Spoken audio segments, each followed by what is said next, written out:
O som agudo das sirenes de alerta máximo a bordo do USS Abraham Lincoln não é um teste, é o som da diplomacia a entrar na sua fase mais crítica e volátil. Enquanto o mundo sustém a respiração à espera de notícias das mesas de negociação secretas em Mascate, Omã, a verdadeira linguagem política está a ser falada pelo aço e pelo fogo nas águas do Estreito de Hormuz.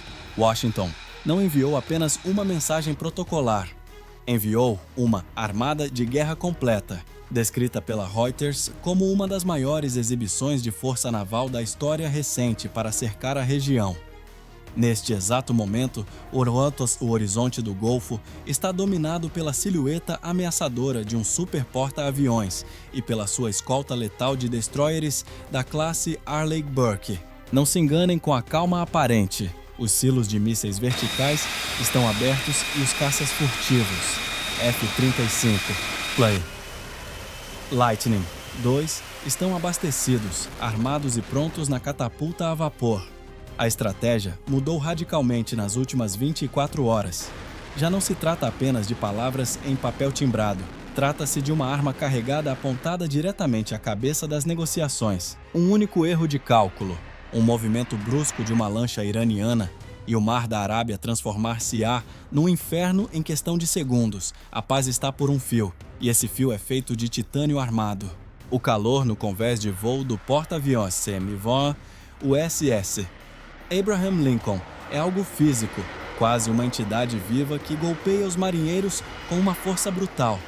Estamos no Golfo de Omã, e a temperatura no asfalto antiderrapante supera facilmente os 50 graus Celsius. Mas ninguém aqui sente o calor do sol. O que queima a pele é a tensão elétrica que permeia o ar. Esta é a realidade crua da armada que Washington enviou para a região. Não é uma imagem de satélite estática. É uma cidade flutuante de aço, combustível de aviação e explosivos de alta densidade, operando no limite máximo da prontidão de combate. Para entender essa escala desta operação, é preciso descer do convés de voo para o ventre do navio, para o centro de informações de combate.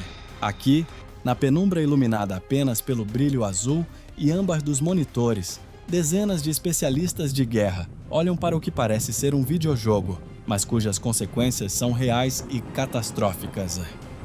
O silêncio é rompido apenas por comandos curtos e precisos. Eles estão a rastrear tudo. Cada pequeno barco de pesca, cada drone comercial, cada sinal de rádio criptografado que emana da costa iraniana é analisado, catalogado e marcado como neutro ou hostil em questão de milissegundos. A atmosfera é sufocante. Estes homens e mulheres sabem que, com a falha das negociações em Omã, eles são a única barreira entre uma guerra fria e um conflito incandescente.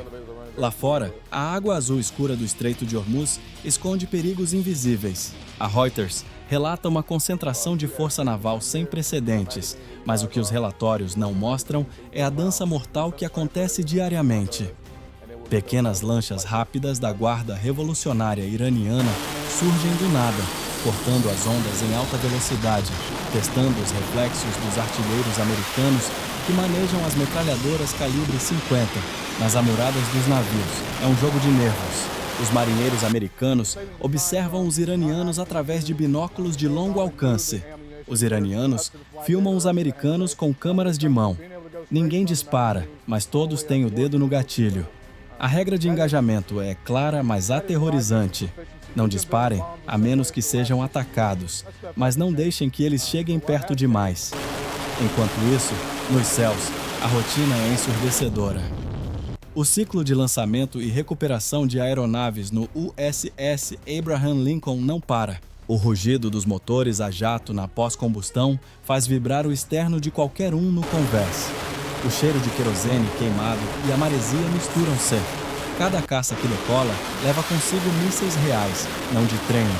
Eles patrulham a fronteira invisível no céu, pintando alvos de radar profundamente dentro do território adversário, lembrando a Teherã que a armada não está ali apenas para desfilar. A presença física destes navios distorce a realidade ao seu redor.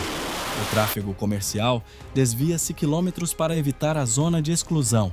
e as comunicações de rádio na região são um caos de avisos e intercepções.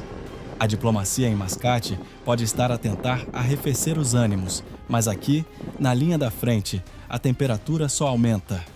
Os sistemas de defesa de ponto Phalanx giram as suas cabeças brancas automatizadas, procurando ameaças aéreas. Os sonares dos destroyers classe Arleigh Burke bombardeiam as profundezas do oceano com ondas sonoras, procurando o silêncio metálico de submarinos inimigos.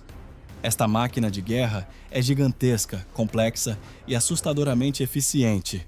Ela não dorme, ela espera. E nessa espera, milhares de corações batem ao ritmo de um alerta vermelho constante, sabendo que a história pode mudar com o simples pressionar de um botão.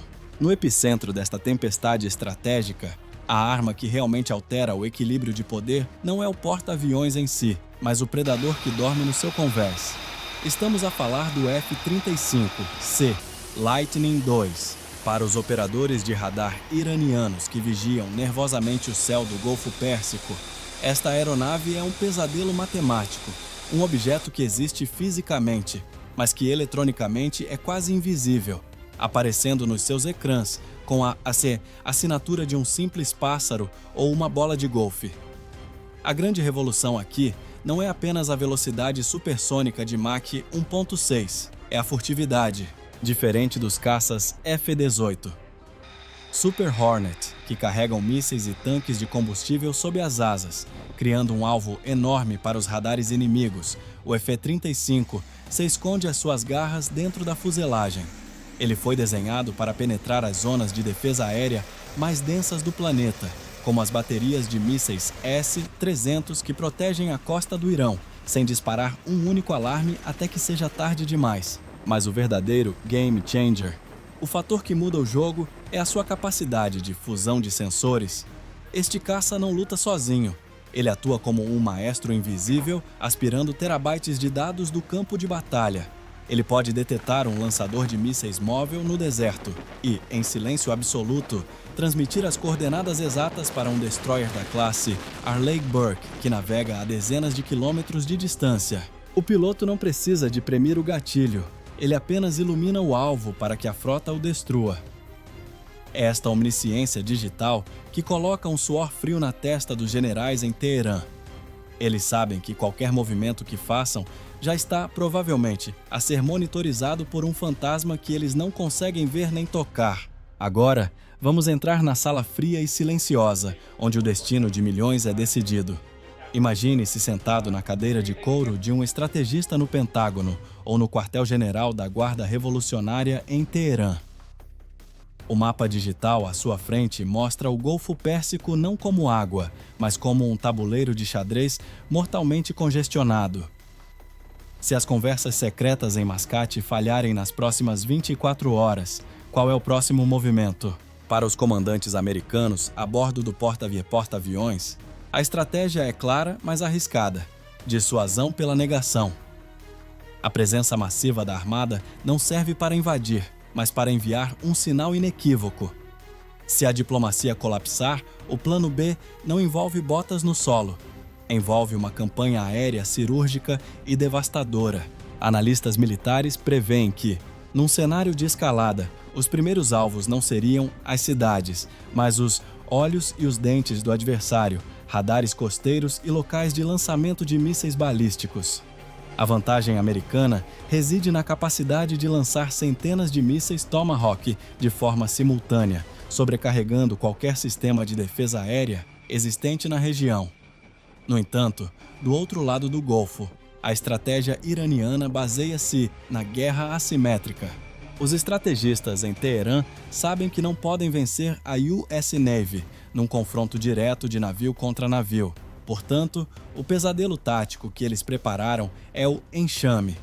A teoria militar sugere que, em caso de ataque, o Estreito de Hormuz poderia ser inundado por centenas de lanchas rápidas armadas com mísseis, minas navais flutuantes e drones suicidas. O objetivo não é afundar o porta-aviões, mas criar uma zona de caos tão densa que nenhum petroleiro ouse passar, estrangulando a economia global em questão de dias. Este é o paradoxo que paralisa a sala de guerra. Washington tem o poder de fogo para vencer qualquer batalha, mas Teherã tem o poder de tornar a vitória irrelevante ao incendiar o mercado energético mundial. Cada movimento é calculado ao milímetro. Um ataque preventivo americano poderia desencadear exatamente o fechamento do estreito que eles tentam evitar. Por outro lado, a inação poderia ser vista como fraqueza, encorajando mais agressões. O que vemos agora é um jogo de nervos nuclear, onde dois motoristas aceleram um contra o outro, esperando que o outro desvie primeiro. A Armada Americana é a paz e a aposta máxima de Washington na mesa. Eles estão a dizer: nós não vamos desviar, né? A conclusão a que chegamos hoje é assustadoramente simples. O que estamos a testemunhar nas águas do Médio Oriente não é uma simples manobra de rotina. É o teste definitivo da diplomacia apoiada pela pólvora. A história militar ensina-nos que, quando frotas desta magnitude são mobilizadas, elas criam a sua própria gravidade, atraindo os eventos para um ponto de ruptura inevitável. A margem para o erro humano ou para uma falha técnica reduziu-se a zero absoluto. Se os diplomatas trancados em Omã conseguirem emergir com um acordo nas próximas horas, será porque a sombra projetada pelo USS Abraham Lincoln e pela sua escolta de destroyers se tornou demasiado grande e pesada para ser ignorada por Teherã. A Armada Americana provou ser a ferramenta mais persuasiva na mesa de negociações. No entanto, se o silêncio continuar nos corredores de Mascate, o mundo deve preparar-se para o pior cenário. As armas já estão carregadas nos convés. As coordenadas dos alvos estratégicos já foram inseridas nos computadores de tiro e a paciência estratégica de Washington está a esgotar-se rapidamente. A paz, neste preciso momento, é mantida apenas pelo medo mútuo da destruição total. Não desviem o olhar do horizonte. Os próximos dias, ou talvez as próximas horas, irão definir a arquitetura de segurança global para a próxima década.